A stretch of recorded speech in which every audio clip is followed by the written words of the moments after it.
You are Locked On Auburn, your daily podcast on the Auburn Tigers.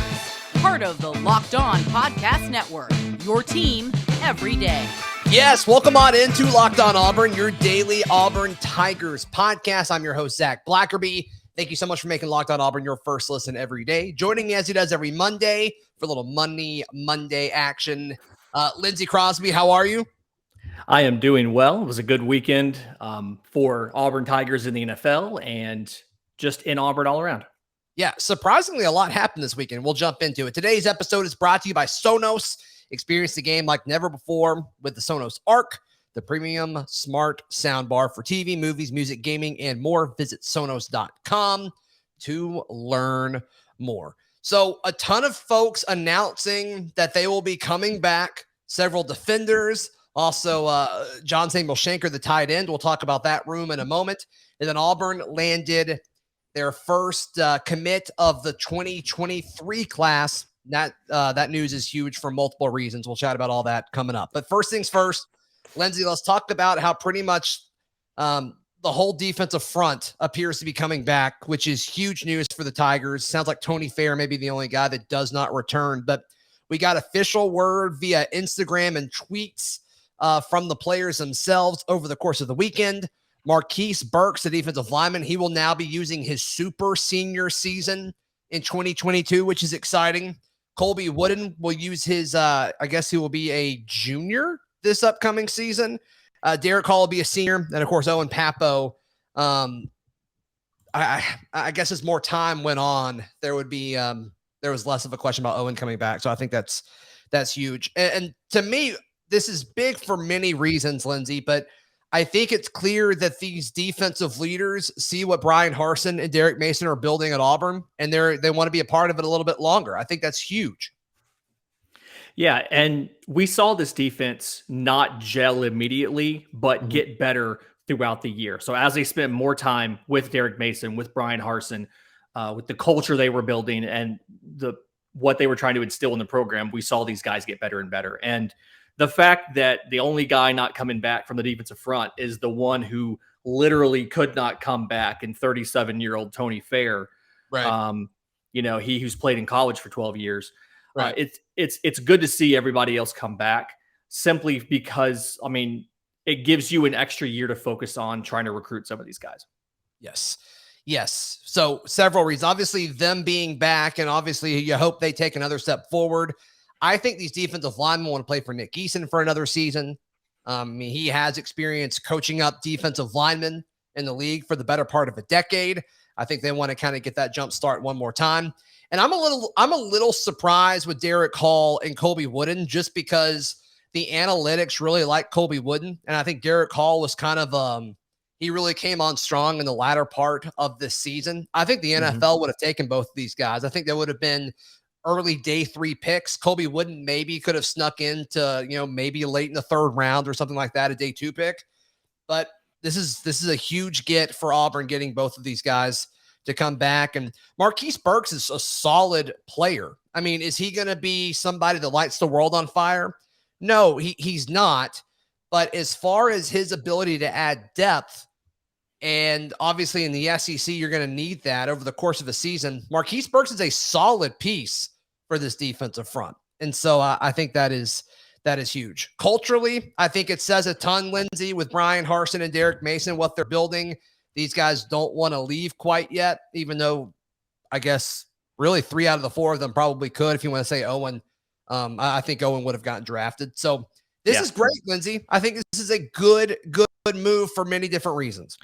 Yeah, and kind of get it into the roster management aspects of it. Yes. We saw a lot of conversation about, okay, so Auburn's good. Auburn loses all 3 linebackers after this year. So now you got to have 2 guys who have to step up and take starting jobs and really run that linebacker room. And Owen Pappoe coming back is now huge because you only have to find one guy. And so it just gives you a bigger margin of error for everything you're trying to do because you only have to fill that one spot, that one starting spot. Now, granted, you're going to be rotating guys through. You're going to be getting some depth guys experience, and you're going to need that.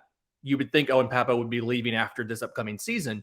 Right. But it makes these decisions a little bit easier It gives you a little more margin of error to kind of tinker around and figure out where guys work best and put them in positions where they're best suited to succeed versus this is what we have to do to field a roster on the field. So, right. And it allows you to go and get dudes that you may like their traits, but the experience isn't quite there yet. Maybe they're in a smaller conference, but you like what they're able to do physically.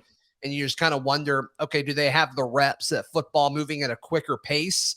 Now you don't have to get those guys and they start day one. Maybe you kind of work them in and maybe they're ready to go by the end of the season and provide solid depth there. So I love that. And obviously now with the defensive line, you really don't need to do much of that at all. I mean, it is a full room in 2022. And I know Auburn's only transfer that they've received so far was Jason Jones, the former Oregon Ducks defensive lineman. But you're bringing him in, I think, to serve one very specific role. And like Auburn just doesn't have many 300 plus pound guys on the defensive line. And so I think that is kind of the thought process there. Is he's going to be that specific shade nose or head up zero technique on the center. And they don't really have any of those. And then like Jeremiah Wright could be that, but there's talk that he may be moving back to offensive line. So while I say, they don't necessarily need to go out and get defensive linemen, and they technically already have, but it was for a very specific role. Now I think everything's covered up front.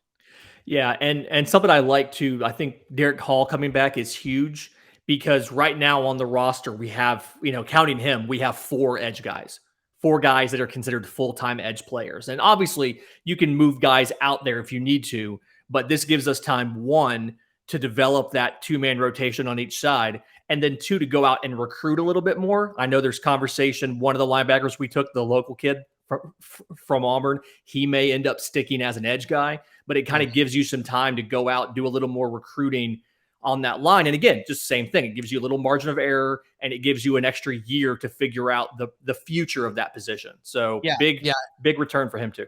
And the local guy that you mentioned is Powell Gordon from Auburn High School there. And we'll talk about him later in just a second. But yeah, you mentioned the 4 edge players. So now you have Derick Hall and Eku Leota, which you have to be excited about that tandem on 3rd and long situations with the ability to still have Colby Wooden on the inside. There's going to be so much of a push there. And then Romello Height is a guy that I have loved since he has flipped on signing day several years ago. And so he will be a junior this upcoming season. And then Dylan Brooks, a guy that was a hot shot, was committed to Tennessee. That was kind of Brian Harson's first heist in conference as far as going out and getting some guys. And so that was a big one. And he's stupid athletic. It's just, he was kind of buried. And so I think he's going to have an opportunity to contribute as I guess he'll be a redshirt freshman in 2022. So a lot to like there. All right. The biggest bit of news, some may say it was Owen Pappoe. I think it's John Samuel Shenker officially coming back. We'll talk about the tight end room in just a moment right here on Locked On Auburn. Today's show brought to you by Built Bar. It's the new year, so that means New Year's resolutions. If yours is about getting fit or eating healthier, mine sure is. I'm including Built Bar in my plan, and I think you should too. Built Bar is the protein bar. It tastes like a candy bar. It is delicious, but the macro breakdown, it's very high in protein, very low in calories, very low in sugar. And look, these things are easy to eat. It's not your typical protein bar that's like super chalky or super crunchy, or you got to chew it for 30 minutes just to get it down.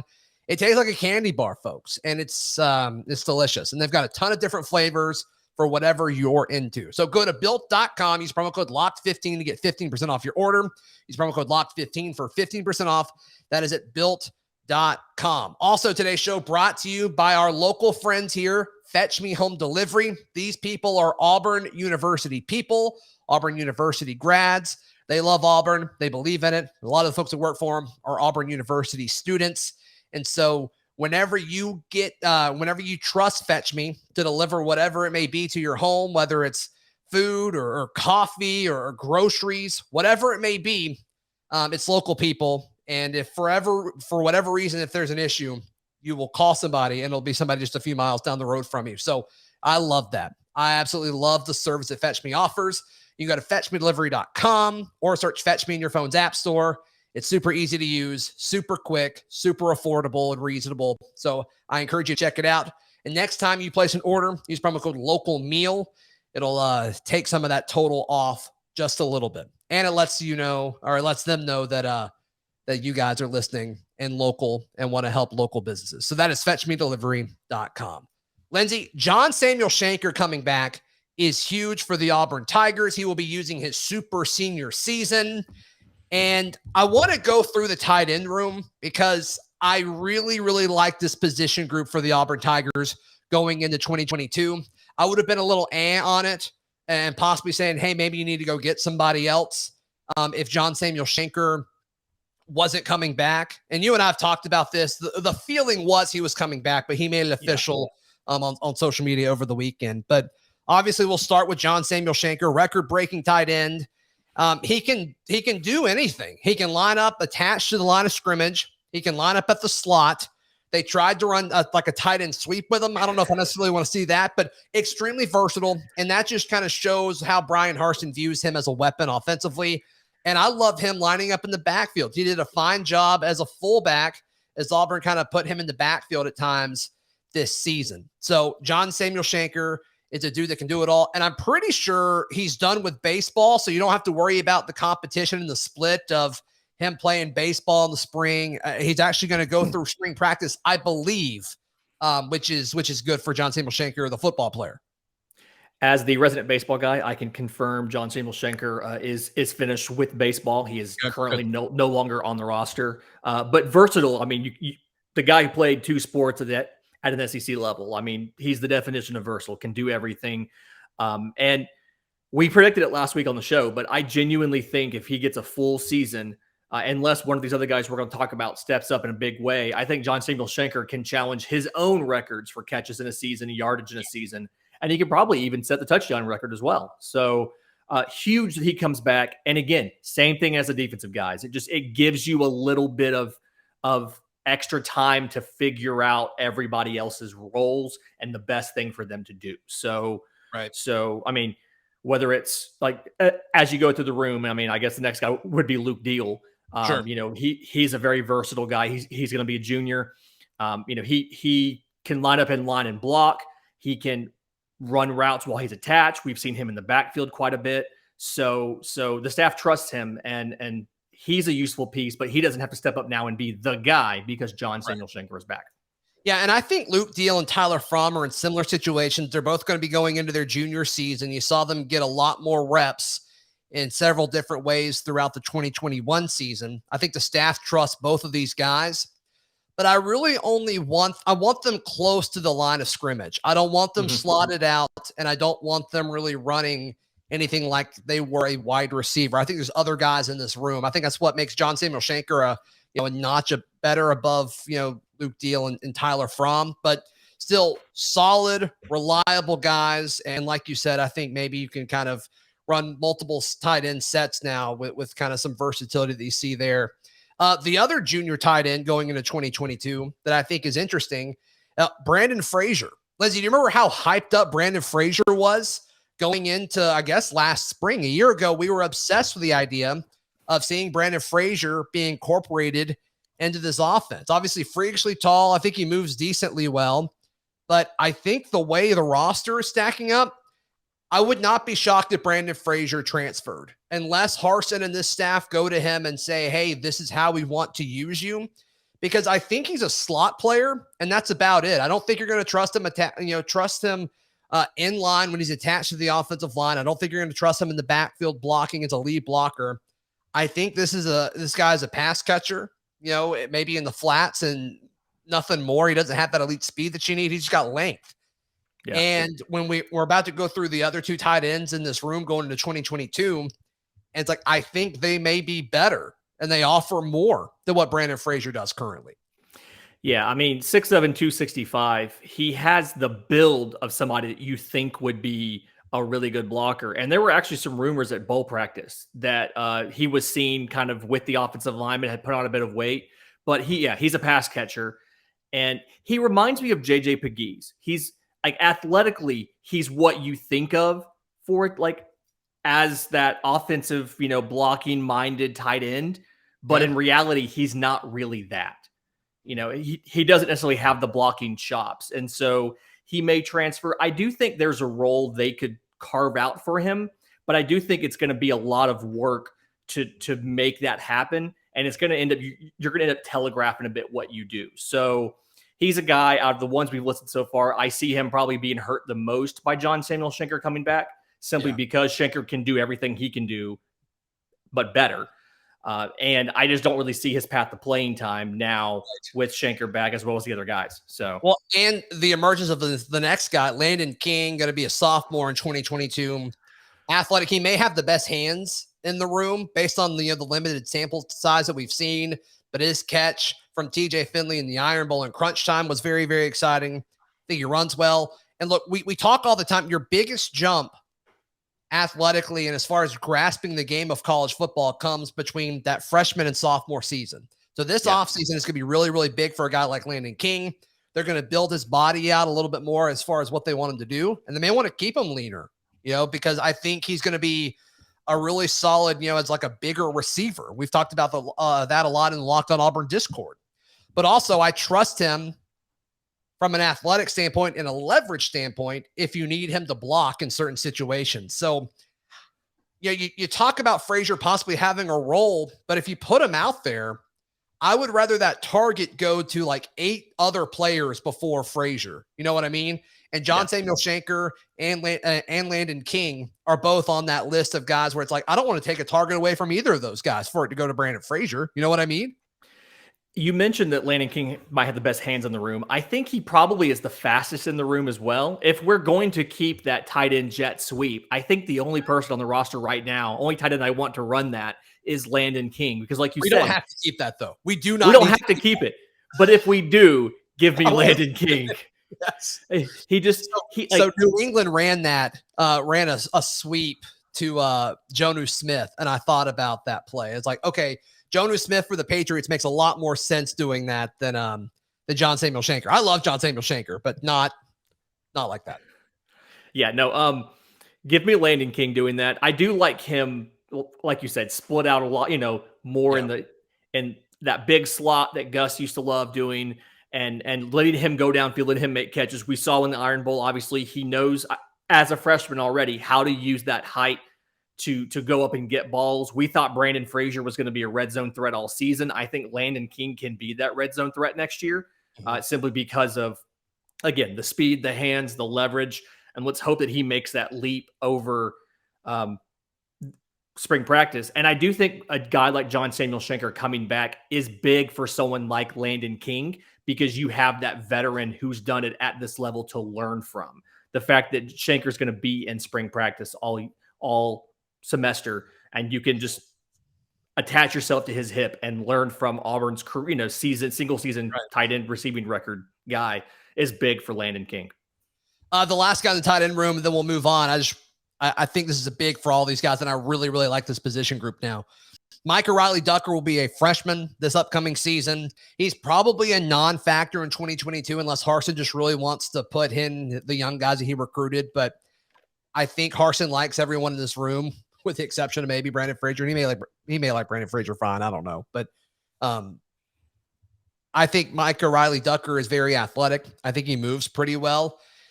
He may be similar to Landon King. I mean, a lot of his high school tape is him doing things. Either he's just destroying people blocking, or it's stuff away from the line of scrimmage. And so, to me, once again, by the time we see him, he's going to be in this system for a year, I think. And so his game and style may totally change, and his body may totally change. But I think he's going to be a guy similar to Landon King in regards to, okay, in a few seasons, we're going to be like, let's put this guy at slot and see what can happen. Yeah, I mean, he feels right now that's the best comp you're going to get for him. And while you have Samuel Shenker, I don't necessarily know that you'll need Micah Riley-Ducker's MRD's receiving skills. Once Shenker moves on and you kind of have guys that are one or the other, I think you'll have a more defined role for MRD and what he does. But yeah, come out, spend a year in the program, get bigger, get stronger, get faster. He'll probably get to come in 1 or 2 games in garbage time, because you can do 4 games now and still keep a red shirt. And then he'll be ready to go for 2023. Harsin didn't seem too into that though this year. like playing guys for 2 or 3 games. Like he didn't seem too into that. So I don't know. That could vary from coaching staff to coaching staff. I don't know. But yeah, those are your tight ends. That's your tight end room for 2022. And so I think you should feel pretty good about it, because I certainly do. All right, coming up, we talk about Auburn landing its first member of the 2023 class. And also we have a huge announcement that Lindsay Crosby will be making in just a moment. First, I want to tell you about our friends at Get Upside. So folks using Get Upside, they're making up to 25 cents for every gallon of gas every time they fill up. They just download it. It's a free app, Get Upside. Just type it in your phone's app store and use the promo code SCORE, SCORE, and you can get a bonus 25 cents per gallon on your first fill up. So that's up to 50 cents cash back. Don't pay the full price at the gas pump anymore. That makes no sense. You can get cash back using Get Upside. Just download the app for free and use promo code SCORE to get up to 50 cents per gallon cash back on your first tank. Some people who drive a ton, they're making up to $200 or $300 a month in cash back, and there's no catch. The cash gets added right back to your account, and then you can cash out anytime you want. PayPal, or you can get an e-gift card for Amazon and other brands. Just download the free Get Upside app and use promo code SCORE. That is Get Upside. All right, Lindsay, final few minutes here, and then we'll get to your big announcement. But Auburn landed the first member of its 2023 signing class. So he's a local kid. I hate talking about guys this early. It's just not something that I enjoy doing, but we're going to do it because it's big for many reasons. He's a local kid, an offensive lineman. There's a lot to like about this. Braden Joyner, he's a 4-star locally from Auburn High School, 6'1", 330 pounds, which screams interior offensive lineman, either offensive guard or center. He played some defensive lineman as a sophomore for Auburn High School, which I think says something because their defensive front is pretty stout. So, but it's big for many reasons, Lindsay. The first is he's literally huge. Well, he is a ginormous human being. So that's one of the reasons why it's big. But you think back to Harson's first press conference. Christmas Eve, a little over a year ago. And one of his goals was, he said he wanted to come in and recruit Auburn's backyard. Because I think Auburn folks were fed up with the fact that it's like, oh, Auburn High School's got a good kid, or Central's got a good kid, or Opelika's got a talented player, and then all of a sudden, they go to Alabama. So he has hit the ground running with that. Easton Harris, the offensive lineman, and then Powell Gordon, which we mentioned earlier in the show, the linebacker. And then into 2023, you got Braden Joyner. They had Bobo, but obviously you're not going to keep a kid after you fire his dad. So that would make sense. Then obviously, Lindsay, the other reason is Auburn needs offensive linemen. You need as many as possible. It's a numbers game, especially this early on in the coaching tenure. Get as many offensive linemen in any class whatsoever. Don't worry about anything else. Just get as many as you can. And over the course of 3 or 4 seasons, you're going to have a nice group that you can pick from. And then all of a sudden, you kind of start building a culture within the offensive front. So huge get, in my opinion. It's just so far away. Yeah. We had somebody in the Locked On Auburn Discord over the weekend was talking about, Brian Harsin not prioritizing the offensive line because we only signed one guy, and how is that different from Gus not prioritizing the offensive line? And I kind of explained that these offensive linemen take time because everybody is trying to get as many offensive linemen as possible. I mean, You spell it out, the name of the game, get as many as you possibly can, develop them. Your hit rate is lowest on offensive linemen. And so many of these guys, it's not quite as early as quarterbacks, but it's close to it, where quarterbacks commit their junior year and offensive linemen commit usually right after their junior year, leading into their senior year, because they have so many offers and everybody wants them. So it's huge for Auburn to get this kid. And then obviously we need to continue this. We need to bring in, I expect Auburn to bring in a couple guys through the portal as well, because we have to rebuild that room. We have to rebuild the numbers. And then, like you said, this is his first true recruiting class, or he's had time to develop. First guy is an offensive lineman. Feels to me like you can say he's prioritizing the offensive line in this class. He's prioritizing local guys in this class, both things we need. Rashaan Evans, we've seen the guys come out of Auburn High School and go to Alabama. Like you said, I think those days are over. I think those guys, those players that are good enough will be staying home and playing for the Auburn Tigers. Right. So obviously a huge get. Braden Joyner, welcome. And we will see what happens. Seems like a charismatic kid. I was kind of clicking around his Instagram page because that's where he went live to announce it. He didn't have any posts, but he had links to like his TikTok and stuff. So seems like a fun dude. He doesn't take himself too seriously. He does the dances and the laughing and things like that. Looks like a normal high school kid. So I think that's fun. So yeah, we'll see. We'll see what happens. We will see what happens for sure. Lindsay, you got a big announcement for everybody. I do. I am the new host of the Locked On show, Locked On MLB Prospects. Yes. Your home for all things minor league baseball. That show is going to be launching early next week, but I will be on the Locked On Podcast Network 5 days a week, obviously talking about professional baseball, talking about the minor leagues, talking with the different MLB show hosts, talking about the minor league systems attached to their teams. And then I also plan to talk to the college channels and talk about the guys on their baseball teams that scouts are looking at as we go through the spring semester and as we approach the MLB draft. So 5 days a week, Locked On MLB Prospects starting next week. And obviously for last season, then you kind of did a little bit the year before that. We did it in a more official role where our final few minutes of every Monday show where you joined us last week, you recapped the Auburn baseball weekend for us. So obviously, you know your stuff and you kind of informed us what stood out and all that. So now welcome to the Locked On family. It's going to be a lot of fun. I think you'll be blown away by, how cool it is doing a show every day and all that stuff. So no, you're going to do a great job, man. So if you're watching on YouTube, you see Lindsay's Twitter is now different. He is now at Crosby Baseball.